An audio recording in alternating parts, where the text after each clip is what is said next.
Welcome to Creepify TV, where the darkest corners of the internet come to life. Using the power of artificial intelligence, we'll delve into the realm of creepypasta, crafting terrifying tales that will haunt your dreams. From abandoned asylums to haunted chat rooms, our AI-powered storyteller will guide you through the most unsettling landscapes of the digital underworld.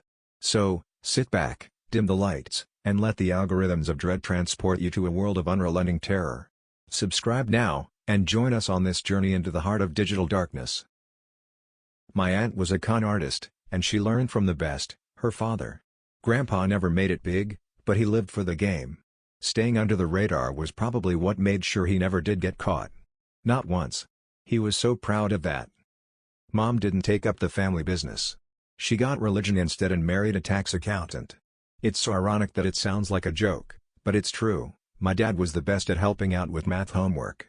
Mom's more colorful relations were kept at a figurative arm's length throughout my childhood lest they'd corrupt me into following a more interesting life path. Aunt Cassie was the only one who could wiggle her way into my life. She was fully licensed as a psychologist, which made her a smidge more respectable. But Aunt Cassie used her ability to read a person in a whole different way, one probably not intended by the university that issued her degree. Aunt Cassie was a bona fide psychic. She had a shop in everything: crystals, herbs, candles. Anything you needed to fill the mystic void in your life could be bought for a healthy markup at her little store. There was even a private room in the back that was used for readings and seances.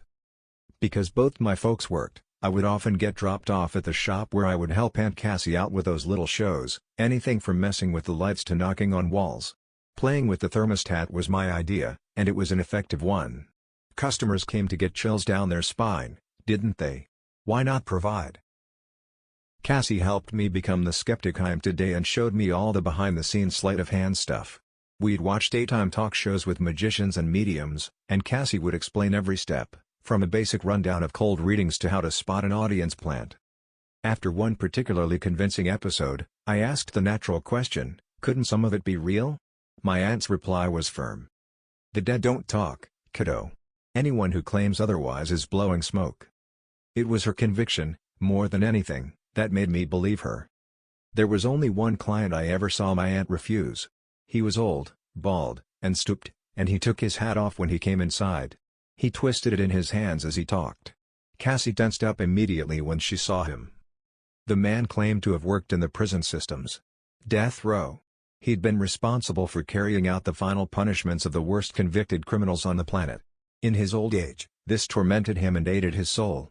He wanted Cassie to contact the souls of the ones he killed so he could apologize and beg forgiveness before he joined them. My aunt threw the most epic fit.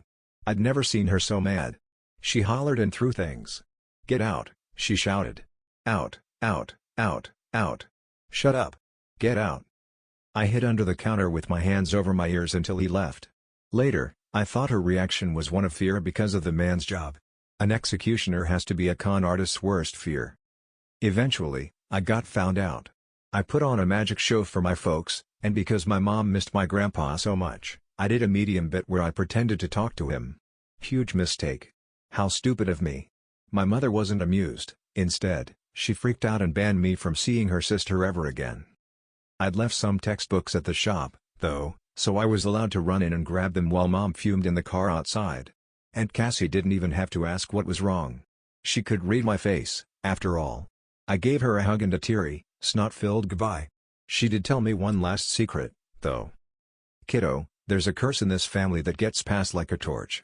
I hope to whatever gods might be out there that I don't pass it on to you when I go." We didn't get to talk again for more than 9 years. By that time, no parental ban could have prevented me from trying to reconnect. Still, it was awkward. Aunt Cassie had a tough go of life, diagnosed with a schizoid disorder that took her business from her.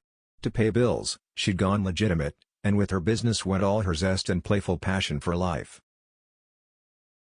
One day, I returned home and found a message waiting in my inbox that made my stomach drop to the floor. "I love you, kiddo. Remember what I told you?" I dialed her number, already crying. No answer. I dialed again and again. I was too much of a mess to tell my mom. The police did that for me the next day. Car accident. Drunk driver. The funeral was a blur. Relatives I'd never seen in the flesh packed the church. I sat between my parents in the front row and racked my brain, trying to figure out what it was my aunt wanted me to remember. We followed the hearse to the cemetery in dead silence. When the priest finished speaking, everyone took their leave. I stood for a while, staring at the headstone and straining to recall something, anything, about my aunt's last request. I drew blanks. If only Cassie hadn't been so cryptic. That's when I overheard someone say, "We weren't expecting such a small turnout. It's a shame." Small turnout? That bothered me. The service had, in fact, been well attended. The church had practically been stuffed to the rafters. I turned around to say something and finally understood. Behind my parents stood a whole host of people, all standing and staring dead ahead. My parents weren't paying them the slightest attention. The priest muttered his condolences and excused himself, walking right through the thick of the crowd without disturbing a single soul. At the head of the group, looking just as she did the day I'd seen her last, was Cassie. All of the rest in peace sentiment in the world wouldn't have done her any good. Her mouth was wide, wide open. And just like that, I knew. I know now what the family curse is. I know why the dead don't talk. They're too busy screaming.